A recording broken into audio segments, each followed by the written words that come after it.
Man, I really need to escape from reality.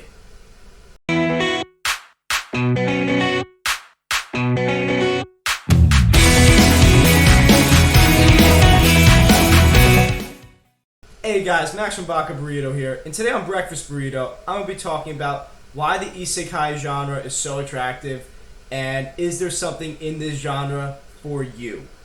The answer is usually yes. So to get started, I guess everybody's wondering, I guess for the novice out there, they're all wondering, what is Isekai? And the Isekai genre is essentially escaping to another world, whether that's being teleported to another world, being killed and reincarnated in another world, playing a video game essentially. As long as it's in another world that's not built on the foundation of our current, it can even be built on the foundation of our current world, but as long as it's a different universe from what you originally were in, it still can fall under that term of Isekai anime or manga. And the first Isekai story was a Isekai story called A Warrior from Another World, and Orabao Dunban was the first anime. The Dunban anime series finds the main character Shozama being pulled into a parallel world, and pretty much it was like a medieval Europe with robots and dragons though, so it was a way cooler medieval Europe. And pretty much the main character is just trapped in a rebellion / war where he has to romance a bunch of beautiful women in order to accomplish his goals. That's from what I got straight from the Wikipedia page. I didn't watch it, but I was curious what the first Isekai anime was, so if you guys are interested, check that out. But anyway, that was the first Isekai anime that was created about in the 1970s. And then after that, Isekai didn't really have much of a foothold. There were small Isekai shows that actually became really popular in the late 80s and 90s, but Isekai really started taking off when the anime Digimon came out in the 2000s. And I know a lot of people watched Digimon growing up, and Digimon's actually an Isekai because it follows the definition, as in you have digital monsters in another world doing battle, essentially, which falls enough under the Isekai banner in order to be considered a Isekai. And eventually, an anime in the late 2010s, early 2010s, came out called Sword Art Online. And once Sword Art Online came out, it exploded. If you guys want to know more about Sword Art Online, for some reason, if you already don't know about it, I did a video with Lewis for the Low IQ podcast. I'll link it somewhere up over here, I guess, where you can check out that video. We go into why we like the show in general and why we're such big fans of it. But I'm not going to go into it on this video because that's a little too much work for me, and I don't feel like doing that right now. So, yeah, check that video out if you guys want to learn more about SAO and why it was fun to watch. The one thing in Isekai that I think makes it very attractive to a lot of viewers, especially older people in their 20s, 25s, is that Isekai represents a chance to redo or restart. Because a lot of these shows, they have a very common theme where you usually have somebody that's either a high schooler that's getting bullied, or somebody in their 25s or 30s that is in a rut or is being bullied or struggling to some capacity or messed up so badly in life they can't get out of a rut. And what the Isekai world that they're transported to, whether that's them getting hit by a bus and being reincarnated, being teleported, being summoned as the hero, all these things have one thing in common, and that's them main character having a chance to restart their life and give themselves a new chance at opportunities and maybe growing themselves. One of my favorite things that this genre does is when the main character gets reincarnated and they don't make the same mistakes. They learn from their past and they grow as a result. They don't become a loser that they were, or I guess loser is a strong term, but a failure in their past life, and use their lessons from their past life to grow and become a better person as a result. One anime that did that great was the Jobless Reincarnator, a main character who was pretty much a NEET his entire life. He didn't want to go outside, didn't want to do anything. He just shut everybody out from him. And he did end up dying by saving somebody by pushing them out of the way and getting hit by a bus or truck. I don't know. But when he got reincarnated, he made a vow to himself not to make the same mistakes he made before. And I think a lot of people relate to that. I think a lot of people have regrets in their lives or think they chose the wrong path. And it's very important to, learn from your past mistakes and don't fall into the same traps that you did before. It's just that the Isekai characters, get to restart their entire lives. We have to just learn from our previous mistakes. And I think that's really cool. Speaking of, though, learning from past mistakes, there's one other Isekai technical anime I would like to talk about called Remake Our Life. It's come out this year, and it's one of my favorite anime / mangas that I've followed for a long time. I definitely recommend checking it out. It's about a character who gets a fresh start at his life, and following that theme, he pretty much gets reborn into his 16-year-old, 17-year-old body and gets to change his entire career path because he realized that he made a mistake by not going to art school and is choosing instead to take that risk and try to become an artist. And it's definitely a great anime. I just wanted to give it a shout out as we were talking about it. Definitely check that out.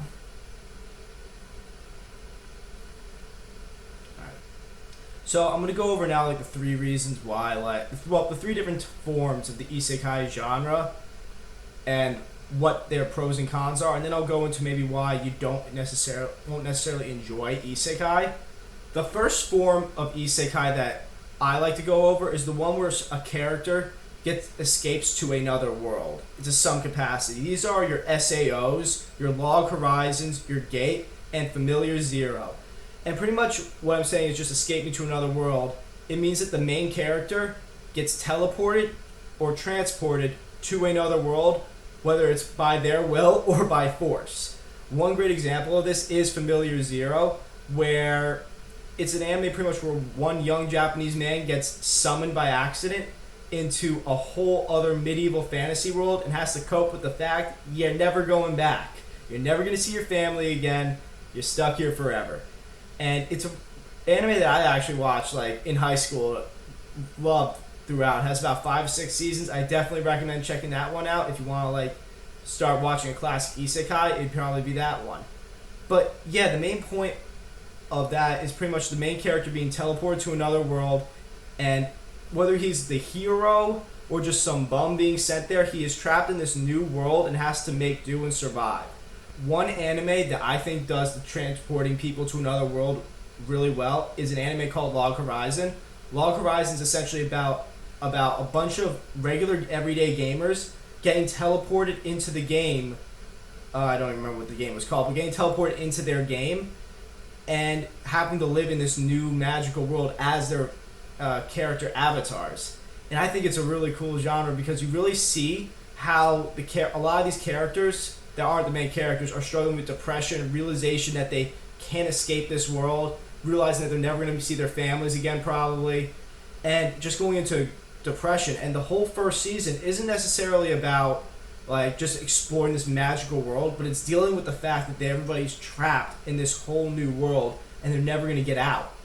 And I think that's a really cool way of just doing a more realistic approach, I'd say, of what would actually happen if people got isekai'd. And I definitely recommend checking out Log Horizon, especially because I think it's a little better than SAO. Some people might argue against it, but I think Log Horizon was way better than SAO to begin with. The second type of isekai I want to talk about is the power fantasy isekai. This is when your main character essentially gets transported to another world and is going to just be OP AF. These animes are usually the Overlords, the Reincarnating as a Slime, or even SAO.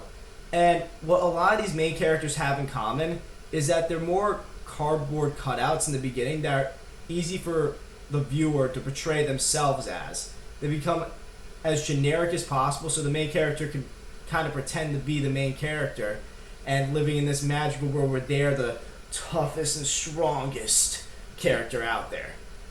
And I really like this genre, especially when I'm down in the dumps, for instance, or I feel like things aren't going my way. I'll just turn on some isekai power fantasy and be like, yeah, that's me. It's kind of like the junk food of isekai in my opinion, but definitely something worth watching, especially if you want to just turn off your brain. And there could be a lot of fun stuff that happens. I Got Reincarnated as a Slime is one of the most popular anime out there right now, and that's because it's not just an overpowered character, but it's a big part of it, but it's also about world building, has economics in it actually, and it's just a really fun show about an overpowered slime pretty much beating his way through life and building a nation. So it's a 10 out of 10 show I definitely recommend checking out. The third type of isekai that I want to talk about is the reincarnation isekais. Specifically the ones that get reincarnated into their favorite novel or a story that they already know, or going back in time and reincarnating as themselves.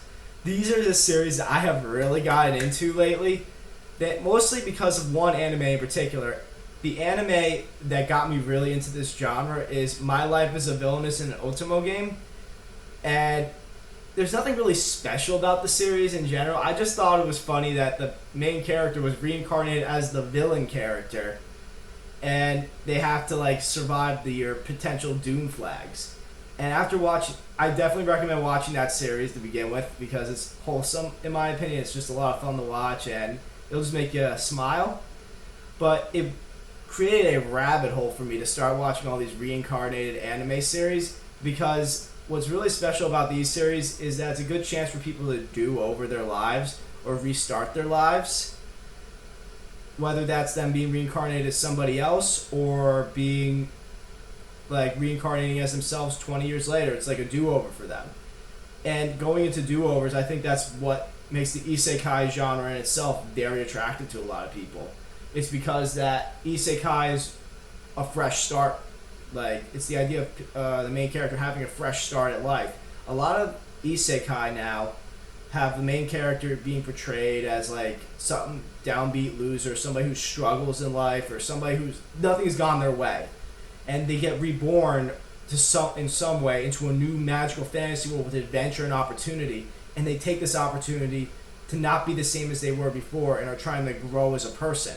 And I think that's the one thing that I really do love about the isekai genre, because it's about, a lot of isekai is about growing, improving yourself, and not falling into the same pitfalls that you fell into in general. And that's something you should probably take into your current life as well. Don't fall into the pitfalls of like laziness or becoming stale or do just the same thing every day. Create your own adventure. Create your own isekai. And now we gotta go into the one thing I don't want to talk about as much, because I do love isekai, and that's the downsides of the genre, especially with the current isekai climate going on right now. What the major issue we see in isekai right now is that there's so many isekai coming out just with the same beats. Like, there's nothing creative about a lot. Like, I'd say about 80% of the isekai coming out, there's nothing creative about them, and it's just kind of the same thing all over again. They were getting so lazy they made one about a character bringing their smartphone to a magical world. I didn't even watch because it sounded so ridiculous, but I read the manga a little bit and it was just so generic. Like, I got bored of it, and I love isekai.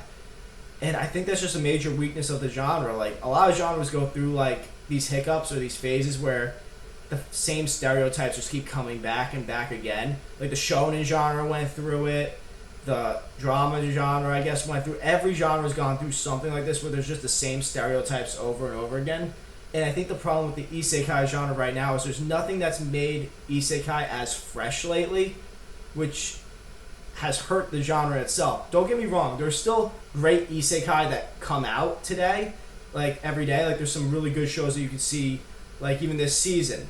Some examples of great isekai that have come out in recent years are I Got Reincarnated as Slime and Jobless Reincarnator, which I've been following for a long time, and I'm just very happy it finally came out as an anime.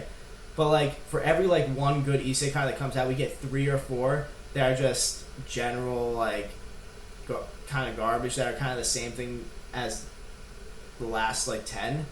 And I'm hoping that the genre itself can maybe do a little get back into shape, you know, trim a little bit of the fat, and we get back to maybe just 1 or 2 quality isekais instead of having 5 or 6 isekais. But that's just a personal hope of mine. We don't know if that's ever going to happen, but it'd be nice if it did in the near future, in my opinion. I think that's going to do it for this video, guys. Don't forget to subscribe down below and give us a like and comment telling us why, you know, you like the isekai genre and why you think it's bad. And if you have any isekai anime you would like to recommend me, please give a comment down below. I love watching new isekai or even reading isekai.